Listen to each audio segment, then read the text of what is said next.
Again, thank you so much for choosing to share your afternoon with us for this August installment of Yoga and Recovery Chat.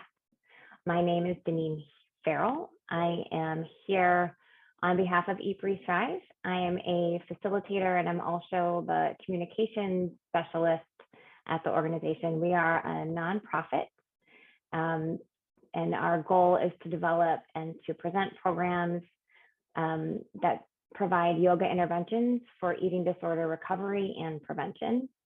I'm really excited to be here with you today. And I want to introduce Shelby Arena. She's coming to us representing ANAD, and she is their program coordinator. So Shelly, it's all yours. Hi guys, thanks again for joining us today. Like Daneen said, my name is Shelby Arena. I am a program coordinator here with ANAD. If you're not familiar with ANAD, we have lots of different services, peer-run services, peer-directed services.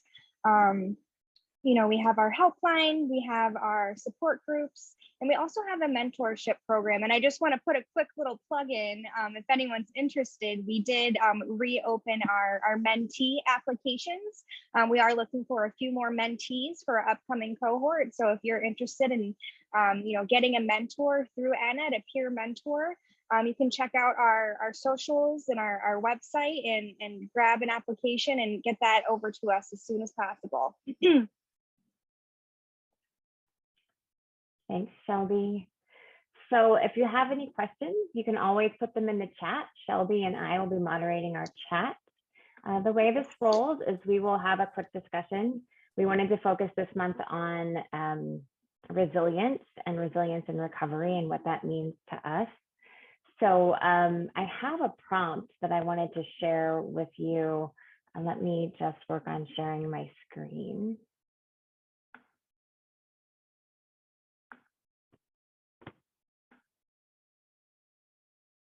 So I've came across Adam Grant is a researcher. He works in organizational psychology, and he posted this last week, and I thought it was so appropriate for our discussion. So scars are more than evidence of trauma. They're proof of resilience.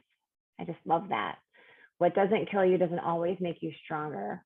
Sometimes it reveals the strength you didn't realize you had. Pain is not just a teacher, it's a relic, a reminder of your ability to withstand adversity.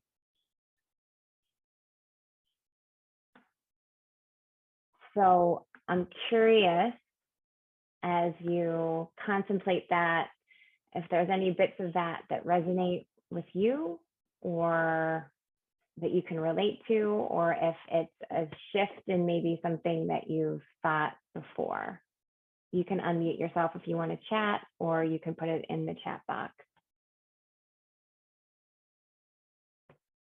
Definitely, for me, what comes to mind when reading that quote, when I think of resiliency and building resiliency, I kind of break it down into different steps of, setting goals, building strong connections, but kind of that third piece for me is radical acceptance.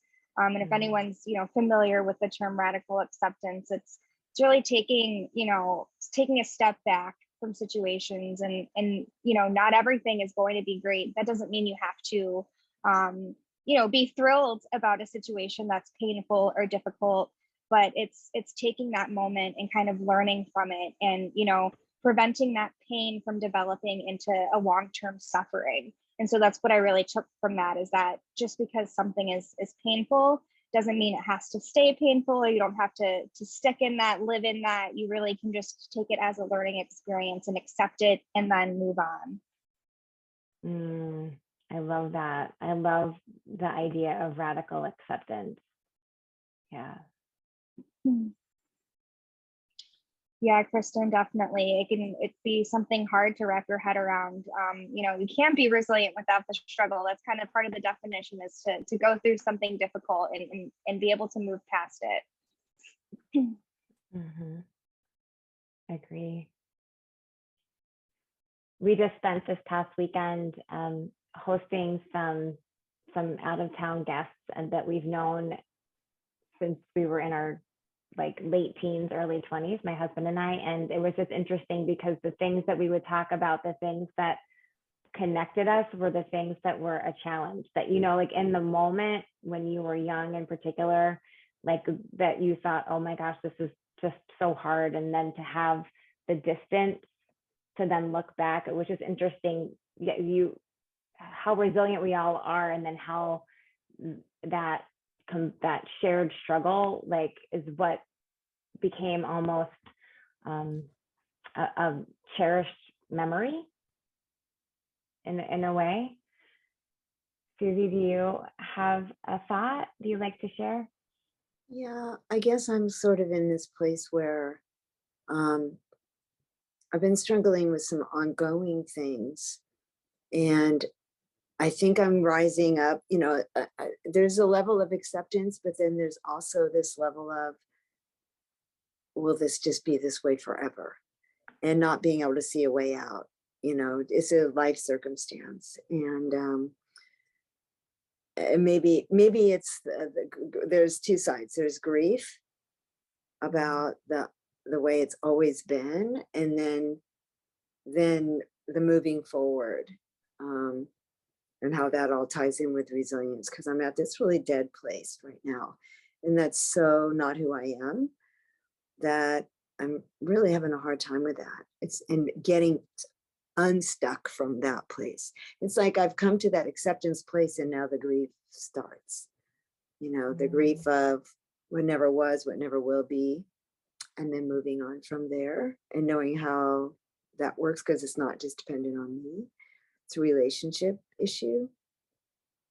So I'd love some insights into that and how that ties into resilience and acceptance. I mean, there is acceptance, but then what kind of thing?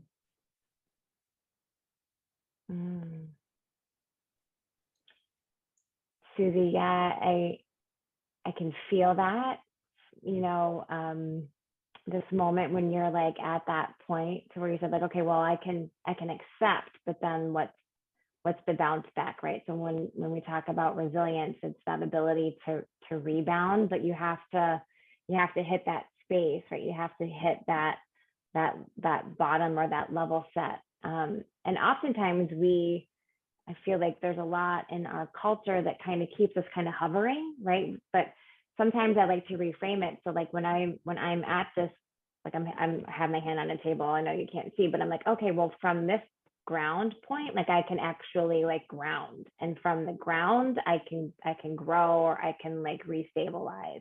So hopefully in this session, when we start moving, we'll talk a little bit about those things that like build resilience, because resilience, we can be resilient in our body and in our mind and in our emotions. And there are some really phenomenal tools that we hold inside that can help us. And oftentimes we can impact our emotional and our mental resilience by moving through the body and taking care of the body and connecting to the body, because the body is, you know, what in the moment, like you're saying, you're in a relationship. So in the relationship, like the one thing that you can really only control is you, right? We can't ever really control the relationship or the job or the situation, but we can control like our response to it. So it's just getting quiet and then just connecting to you, and then connecting to your tools. Mm-hmm. I think another thing that's important when we're talking about resilience, which in the quote that you shared, someone's comment off to the side, kind of talking about toxic positivity. And I think something that's important to note is that resilience doesn't equal 100% positivity all the time. It's difficult. It's tough. It's a battle. It doesn't feel good all the time. And so just, just because something, is difficult and, you're struggling with it doesn't mean that you're not resilient. You've made it through this far and you're going to continue to make it through. And it's probably not always going to be easy.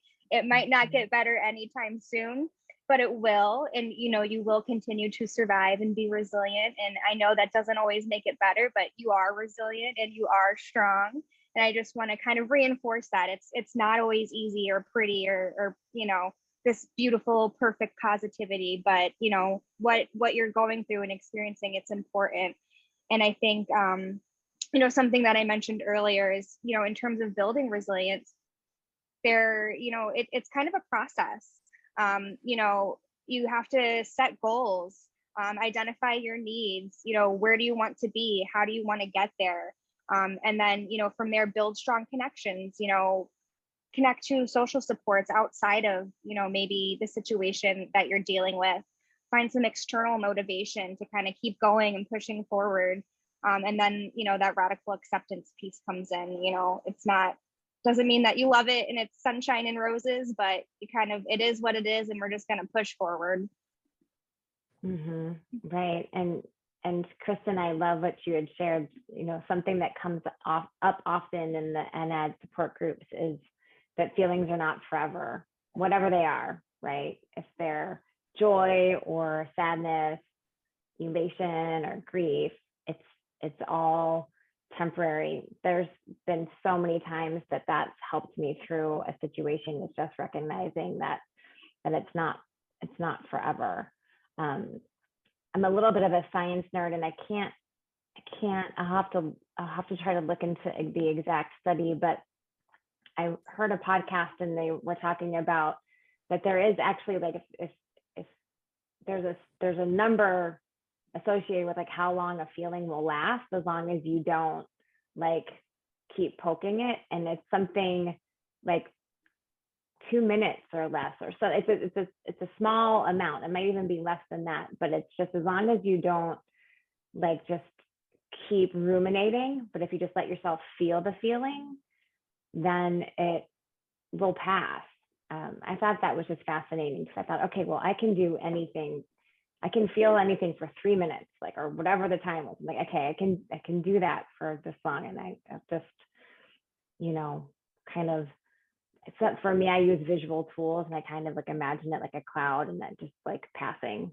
And not to say, to your point, Shelby, like, not that it's not going to come back, but at least I know, okay, it will pass. But I love the idea of just having the resources and putting a plan in place, and then just accepting, here's where I am. Thank you. Jessica, did you have something you wanted to share? Yes, I really like that quote as well. My mind kind of went elsewhere around it. It had me actually thinking about, like, visible scars. And I think sometimes I really wish the eating disorder was just something so much more simpler, of, like, oh, just like a cut or a simple scar you could explain. Because I think right now I'm definitely going through some of those struggles, and there's certain people I can talk about it with, but sometimes it feels like a silent, situation where there's so many people they just don't know what's going on. Where I wish it was something so simple of, like, oh, you're just sick with a cold or something. Yeah, that's what I was thinking about. Yeah, thank you for sharing. I can definitely, relate to that feeling of the invisibility of it. If someone saw a cast on your arm, then they're like, oh, there's something going on. There's kind of a struggle at this moment. Let's, be gentle. Let's give this person extra support. But when it's, something invisible, they can't see that. And then you kind of have to either take the step to share it, or, go through your experience without that person knowing, and, without them being able to kind of take that into account when they address you. And I totally agree that makes it more difficult, but definitely relates, to the concept of resilience.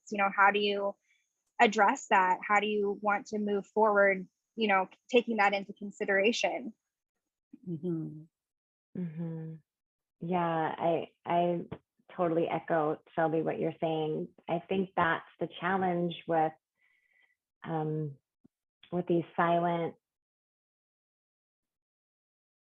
like, disorders.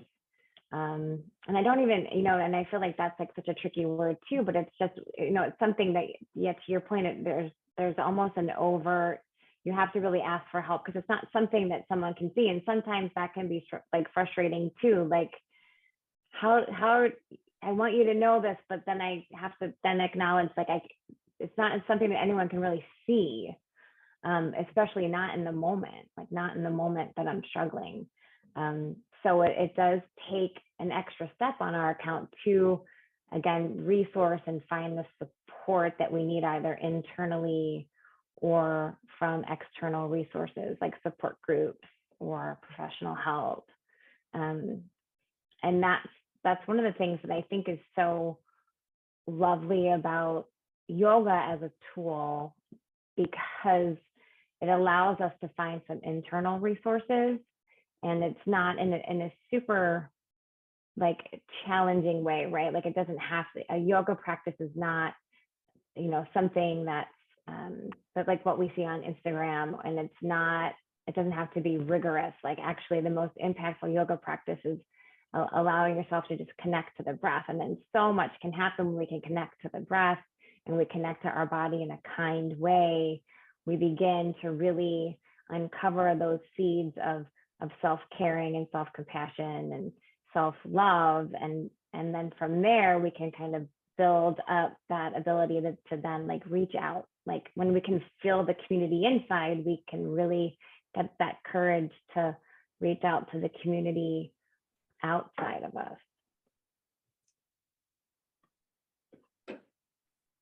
Definitely. And I think that's why spaces like this are so important. So you can kind of, even if you're not ready to share or don't know how you want to kind of approach that conversation, you can share space and like be in community with other people who are experiencing what you're experiencing.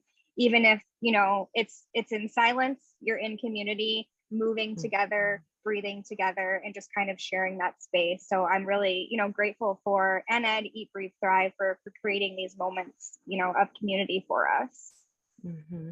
Mm-hmm. Well, and I think sometimes too, it is visible, you know, like the fact that we have an eating disorder is visible to people around us, but trying to explain the craziness in my head to someone that doesn't have an eating disorder is baffling to them. And so then I feel ashamed. I feel like it's ridiculous, you know, and they're easily to minimize just because they don't know.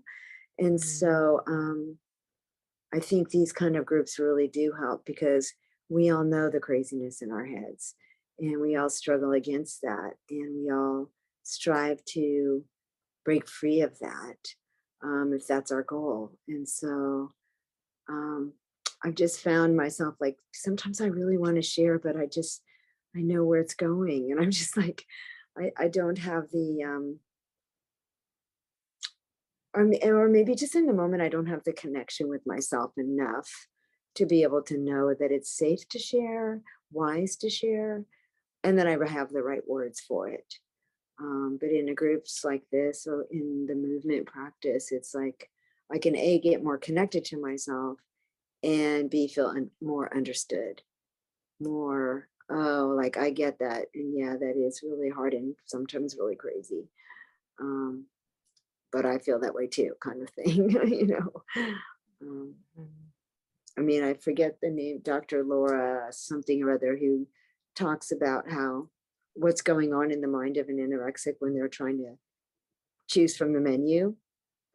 And the first time I heard that TED talk, I just broke out in tears, because, oh my gosh, this is me. And she gets it. But the person sitting across the table from me at the restaurant is like, what the heck is going on over there? You know, knock it off, order the blah, blah, blah, you know, but we know. So, yeah. Yeah, spaces like this, and I lead an ANID support group as well, and that's something we see in those groups. Even if people don't want to talk, they're there, they're listening, they feel understood. I think the first time I led, there was someone who just like didn't want to talk the whole time, and I was so worried. I was like, "Oh, are you okay? Are you participating?" But at the end, they responded to one of my messages saying like, "No, just listening, just being here was powerful." And yeah, community, it really, really matters.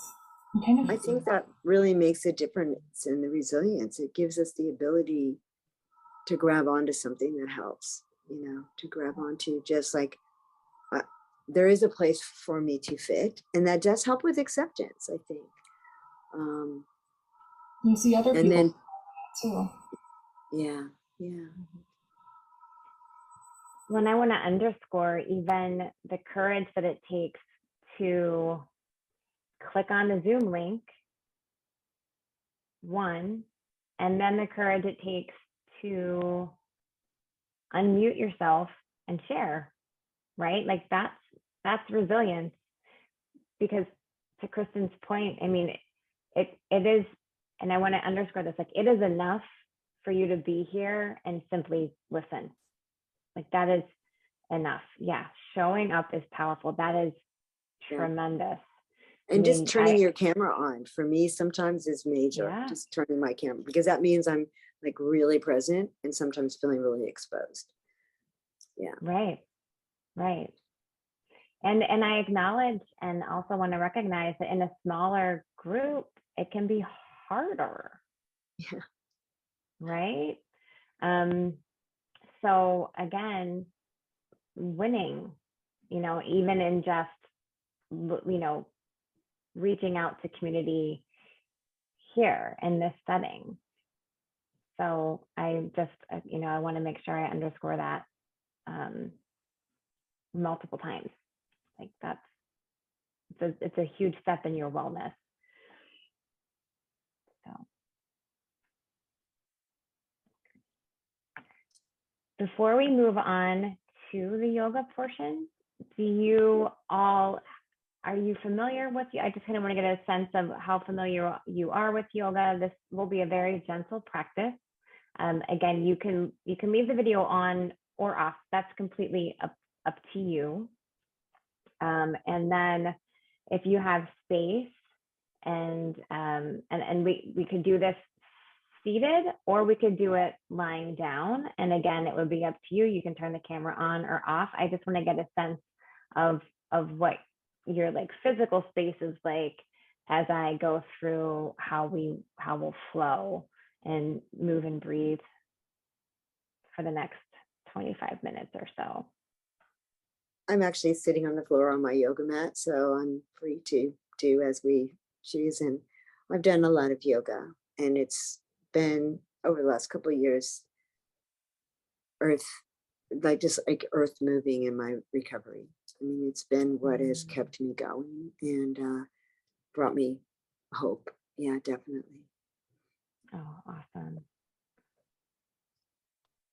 Yes, I have my yoga mat out, so I'll probably move over and may turn my camera off. But I've done yoga for many years. More recently, I not as much, and I've been doing more gentle, like yin, kind of restorative ones, just to try to get back into feeling comfortable with moving. And yeah, it should be great. Great, amazing. So why don't you go ahead and I know that Susie's already on her mat. So yeah, Jessica, if you want to move to your mat and do whatever you need to do with your camera, I'll just share a little bit. Again, I'll just nerd out a little bit about yoga before we start the movement practice and kind of break down yeah. We'll come back into the group and chat a little bit afterwards. Yes. Yep. We'll have about we'll put 7 to 5 minutes to wrap up and follow up. Absolutely. So so with yoga, it's all about the breath. So yoga itself means to join, and for many of us, it's joining mind and body. But it is also, again, community. It's really a community experience. And sometimes that's the community within, right? Oftentimes we think, men and women think of our bodies as pieces, parts. And we kind of just consider that the body is this thing that carries the brain around. We don't really consider the body, and oftentimes we don't consider the body kindly, right? And so time on your mat is time to allow you to really just reconnect. So as long as you're breathing, you're doing the practice. You're doing the practice correctly. The movements just help us harness the breath because it's so hard to just sit and breathe sometimes. So what I'd like you to do is come to your spine and then just gently bring your knees toward your chest so that the full spine is on the ground. And then just rock a little side to side, just a gentle motion side to side. Okay. And so what this is doing, this is bringing your sacrum, the little triangle bone at the base of your spine, in connection kindly to the ground. And this sends a very real response to your nervous system that you are well and that you are safe. It's why naturally, sometimes you'll find yourself reaching to your low back, especially if it's kind of stressful. And it's why it feels so nice when someone kindly touches your low back. So the sacrum sends a message to the nervous system that all is well. And if you're rocking and rolling, just gently come to stillness. And then gently lower your feet to the floor. And then with the knees bent, bring your palms to the outside of your rib cage. And then just simply notice your breath. The eyes can be open or closed.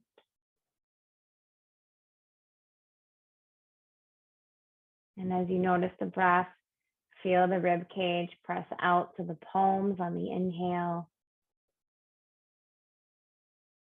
And feel an exhale that settles you a little closer to the ground. Again, inhaling fully. Exhaling completely. Again, inhaling fully. Exhale completely. One more full deep breath in. Complete breath out. Now relax your arms down at your sides and simply begin to note how you feel. Again, the eyes can be open or closed, but just gathering data, how you feel physically, how you feel emotionally, and how you feel energetically. But knowing there's not a right or a wrong way to feel. You don't need to justify how you feel. You don't need to explain how you feel. You're just simply noting how you feel. Maybe tight in the hamstrings. Maybe energetically low. Maybe emotionally curious. Again, just gathering data. No need to qualify it, but observing.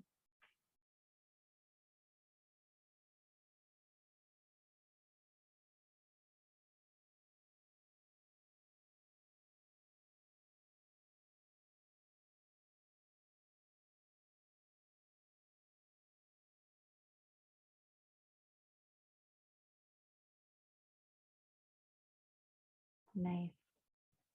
Now gently bring the knees back towards the chest. And then rest on your right side in a fetal position so that your bicep might be cradling your head. And just pause here a moment.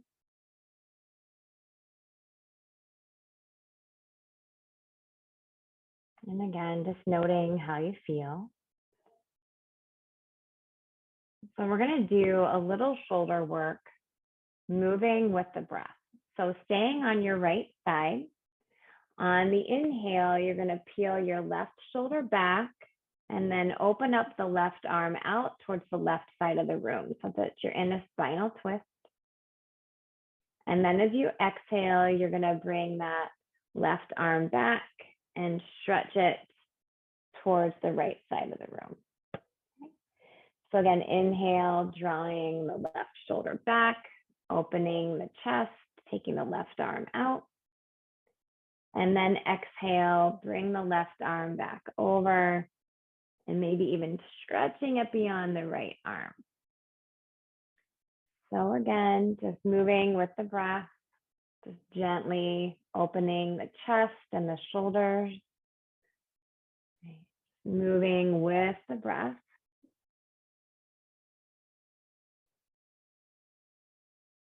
Continuing to let the breath be your guide, really challenging yourself to move slowly through each movement, allowing it to follow the natural intake and release of air from the lungs. One more time. And then the next time that left arm is extended, stay here in the spinal twist. Again, the eyes can be closed or open. You might even turn your head to look over the left shoulder. Okay, just breathing gently in and breathing gently out. Inhale and exhale. One more full breath in across the ribs and let it go. Okay. Now gently come back to knees to chest so that you're on your spine, knees are pulled in towards the body.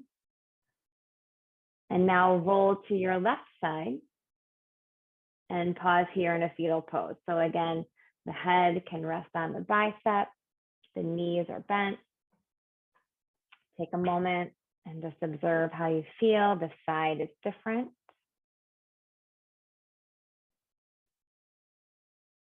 And then connecting with the breath, you're going to draw the right shoulder back and extend the right arm out so you come into that spinal twist. And then the exhale brings the arm back and stretches it beyond the left. Okay. So you can even imagine the movement originating at the shoulder blade. Right? So again, a place that tends to hold some tension. And we're just moving with the breath. It's as though the breath is that thing that greases the squeaky wheel. My dad used to use like WD-40 to like make the doors unsqueaky, like the breath for the cranky joints. So just moving on your own with the breath, nice and slow and mindfully.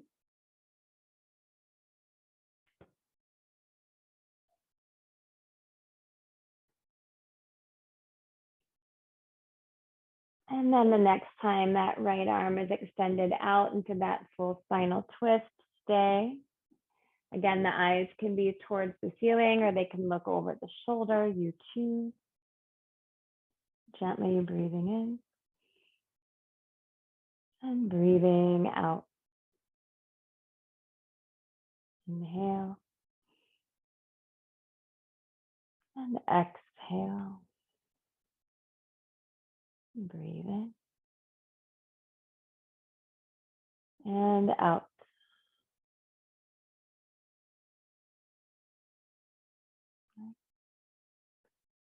Gently draw the knees back towards the chest.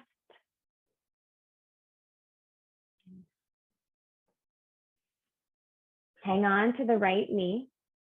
Keep that right knee hugged up towards the chest. Bring the left foot back to the floor. Start with the knee bent, the left knee bent.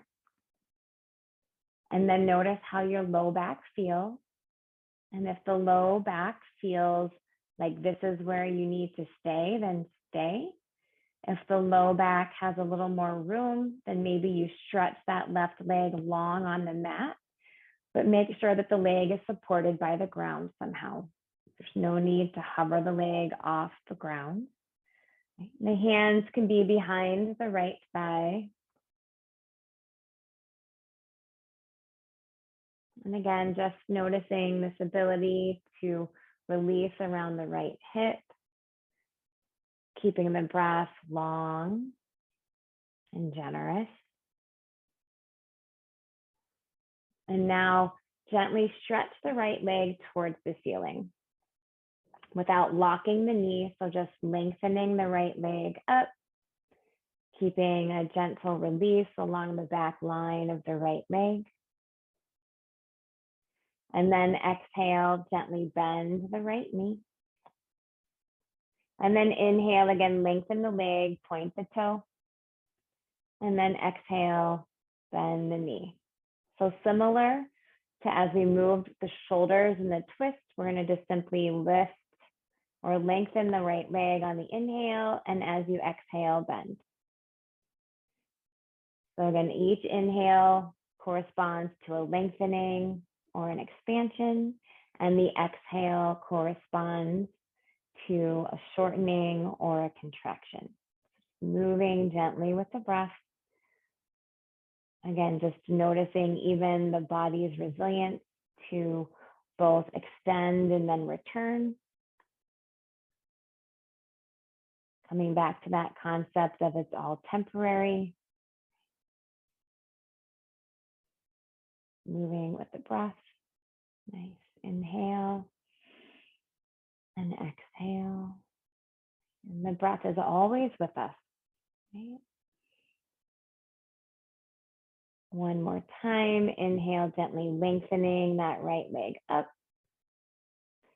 Exhale, bending the knee. Gently lower the right leg to meet the left.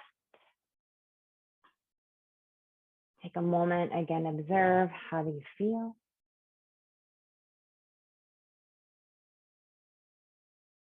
And we'll switch sides. Now gently gather the left knee up, drawing the knee close to the body. The hands can interlace behind the left thigh. The right leg, you can have the right knee bent, foot to the floor if the low back needs support. Or you can stretch the right leg forward, but again, allowing the leg to rest gently on the mat. Nothing's hovering.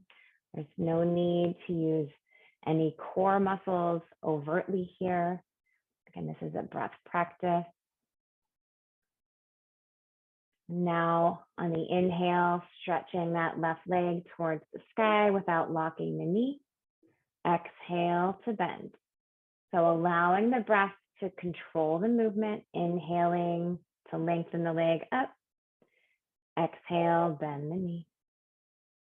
Yeah, keeping the breath long and fluid down the whole back line of the neck into the lungs. Yeah, extending and then bending the knee. Inhaling, exhaling. Inhale, reach. Exhale, bend. One more time, inhale to lengthen. Exhale, bend. Lovely. Now gather up the right knee to meet the left so that both knees are again hugged into the chest. And now take a gentle rock backward and forward, massaging the spine just a bit. And you're going to build up just enough momentum to bring yourself to a seated pose on the mat. So you can cross your legs here. If the hips feel tight, then you can always bring a block or a pillow or even a rolled up blanket. So you can sit with a little more ease if the bottom is propped up off the ground. If you prefer to come to a chair, you can come to your chair, or depending on where you are, a couch. Right? But again, just taking a nice tall spine, just observing with the eyes open or closed. How do you feel? After a few moments of mindful breath and movement. Just how do you feel? Physically, emotionally, and energetically.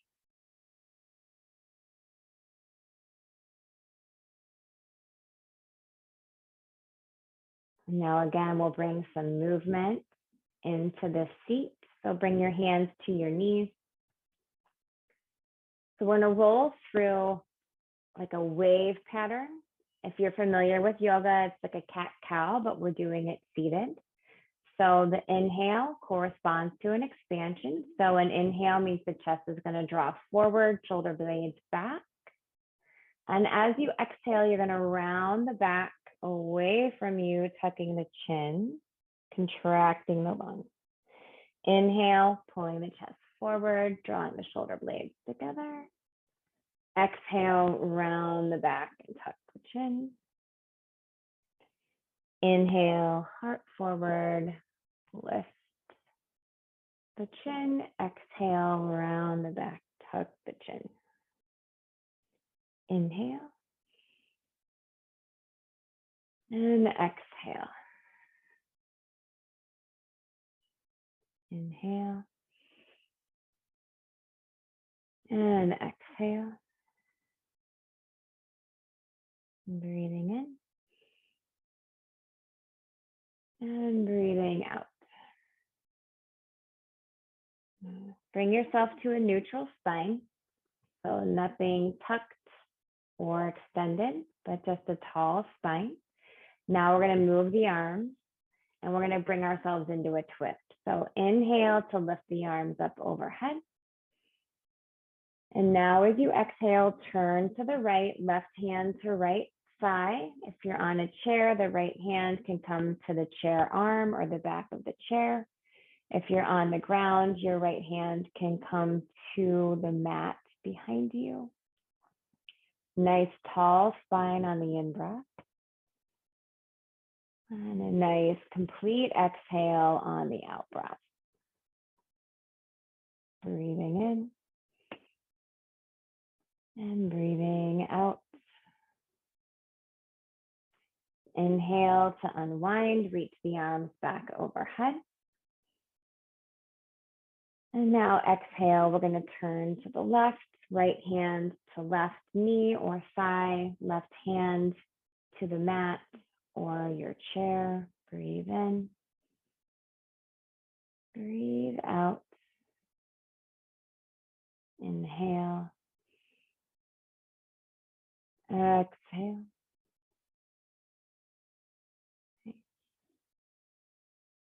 Inhale, again, unwind, arms overhead. Nice. Again, twist to the right, a gentle twist. Left hand to the right knee or thigh.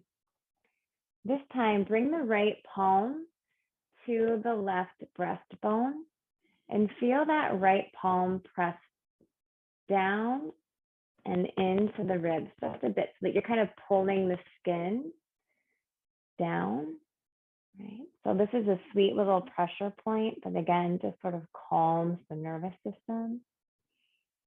So again, just mindfully pressing the right palm just below the clavicle and pulling the skin down.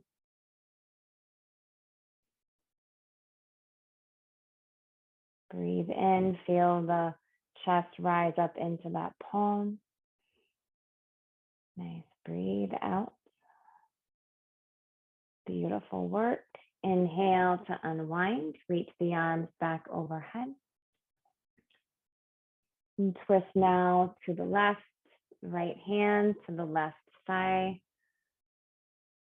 And this time the right palm just below, or the left palm just below the right collarbone. Again, press the palm towards the body and then pull the skin down. And just gentle little pressure point here. So the space right below the collarbone sometimes is also an area where if you've ever done tapping, the same concept here. And inhaling, feeling the chest rise up to meet the palm. Exhaling.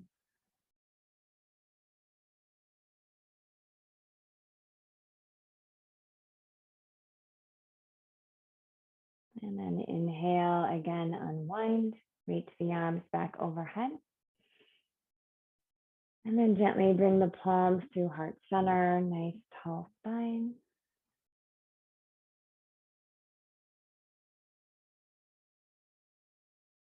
And then gently let the hands rest on the knees. And again, as we wrap up the movement practice, just noticing compassionately, kindly, how you feel.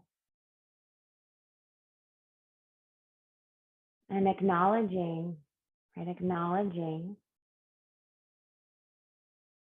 that you've brought yourself, right, to a tall spine from being on the ground through some twists, through some turns, through some kinks in the road, right? You got yourself here, right? Breathing in, breathing out, right? And then when you're ready, if the eyes are closed, just gently opening them, taking in the room around you, taking in the light and the sound, even the smell, right? Being fully in your senses, being present, being resilient.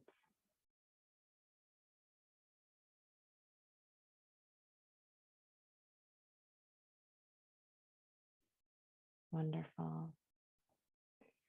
So yeah, so you can make your way back to your seat or stay where you are. If there's anything that you'd like to share about how you feel or how that practice worked for you, please by all means let us know.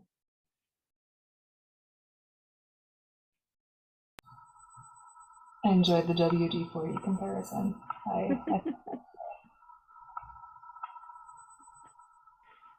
Yeah, it is funny. I do always feel a lot less creaky after a slow flow or a restorative yin practice. I'm always like, oh, I can move a little better. Also, just for me, thinking about that with today's kind of theme of resilience, I have such a hard time slowing down. I think people think of resilience as like standing up to really hard things, but for me, something I have to keep practicing is staying still and being comfortable with things moving slowly and paying attention to myself. And even now, it still makes me uncomfortable sometimes. I have to like sit there and think about it and practice breathing and staying and paying attention and not being off thinking about a million things or wanting to push harder, because that's not always the point. So I was working on that today. Thanks for sharing that, Kristen. I have realized that the most powerful yoga practice are the slow flows and the restorative, because that's the one that those are the moments where really you're like, oh, I'm actually visiting with this body. I'm not distracted by the music or the fast movement. It's like, oh, I'm actually like allowing myself, inviting myself in, and it's not always comfortable. Especially, I feel like August tends to be super busy time for people. A lot of transition happens in August, and so it's easy to get caught up on that treadmill of go, go, go, go, go. So yeah, it's important work just to pause. I can definitely relate to that. You know, even for me, this is my first time facilitating this yoga and recovery chat. Not gonna lie, a little nervous, kind of rushing through things. but having that movement piece at the end and focusing on breathing and just really brought me more in touch with myself. And I just kind of feel more connected to the conversation that we had today now that I've had the moment to kind of slow down, like look internally and just be present with everyone. So it's just, I guess, just to say how powerful the connection is of having the conversation beforehand, but then having the movement and the breathing practice to really help process that and internalize everything we shared today. It was really powerful. Mm.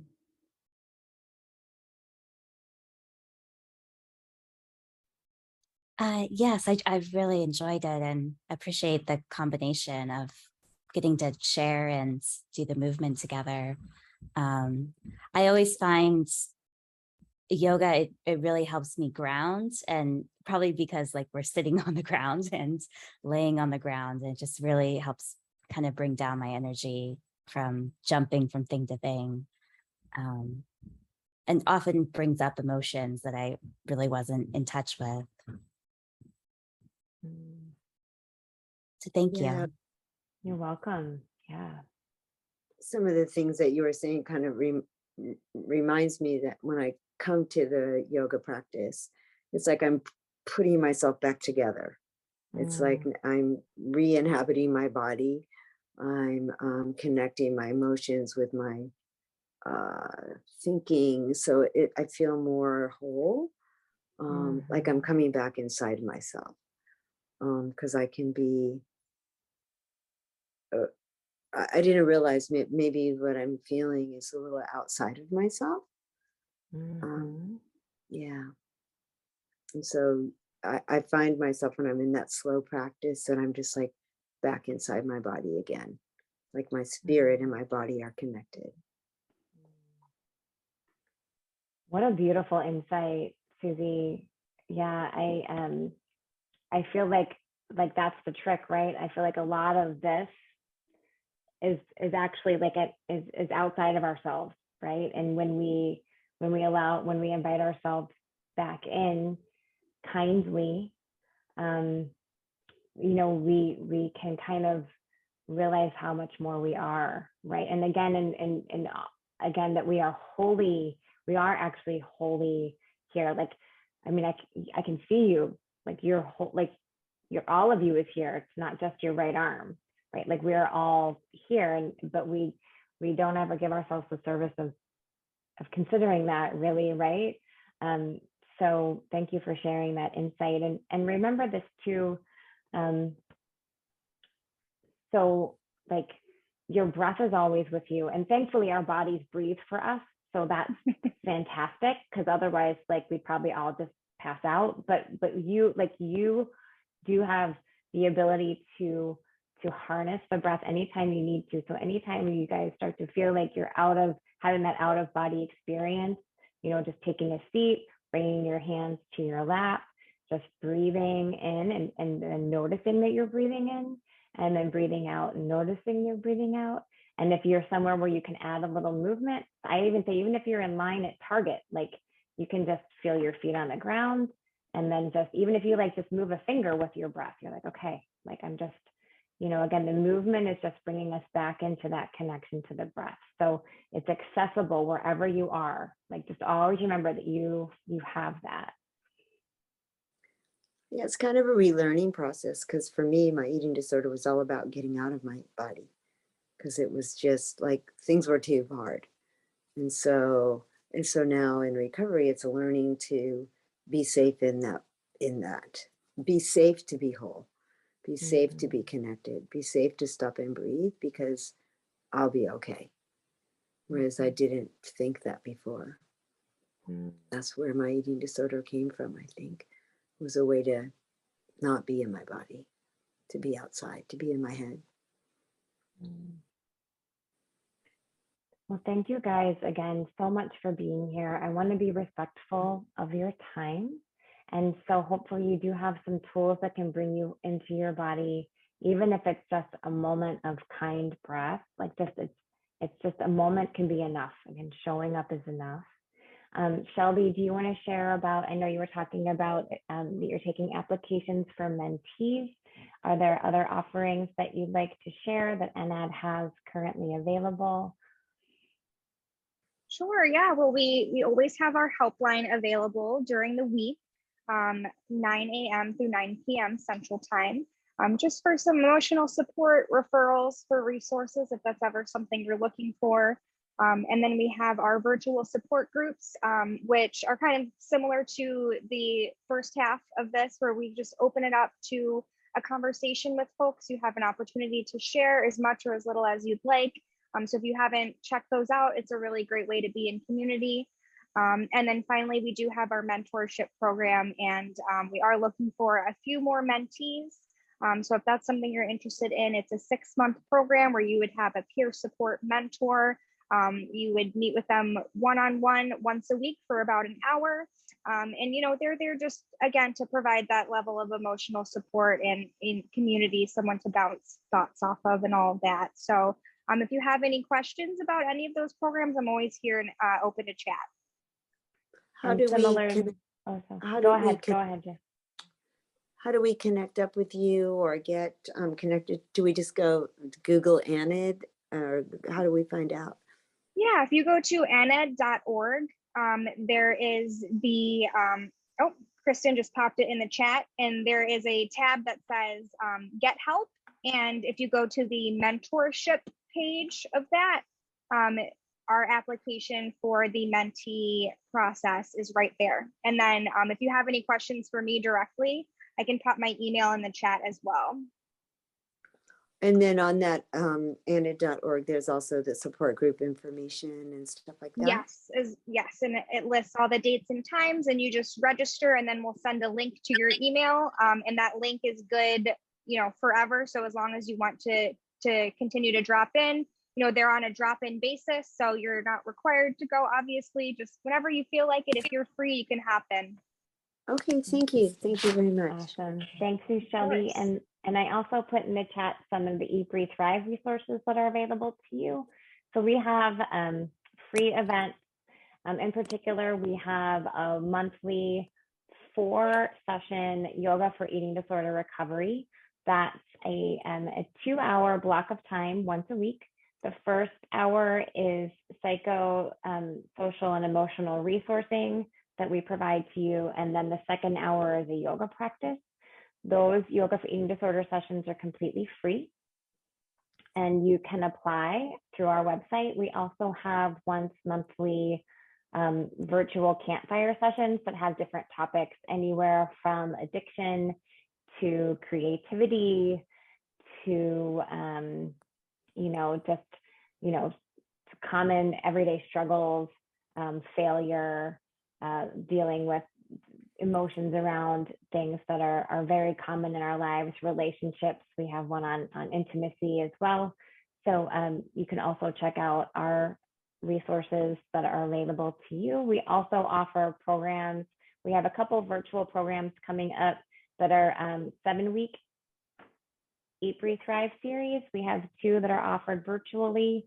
One is more accessible for Eastern time zone if you're in the US. And then we do have one that is being hosted in the UK. So that one's set up for British Standard Time. So depending on which time of those works, again, those are similar. They're 7-week sessions, 2-hour blocks of time each week, where the first hour is some psycho-emotional resourcing and education, and then a 1-hour yoga practice.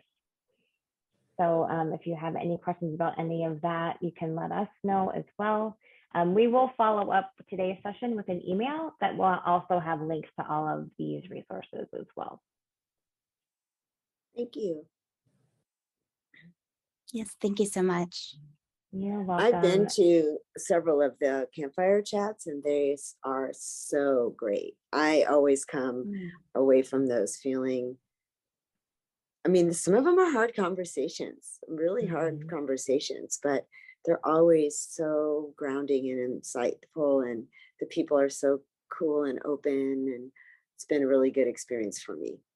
So. Oh, Susie, that's awesome. Yeah, again, it's just community makes a huge difference. So again, thank you all for sharing your Monday with us. I really, my heart is full, and I appreciate you adding to the conversation, sharing your stories with us. And if we can be of any help in the future, please let us know.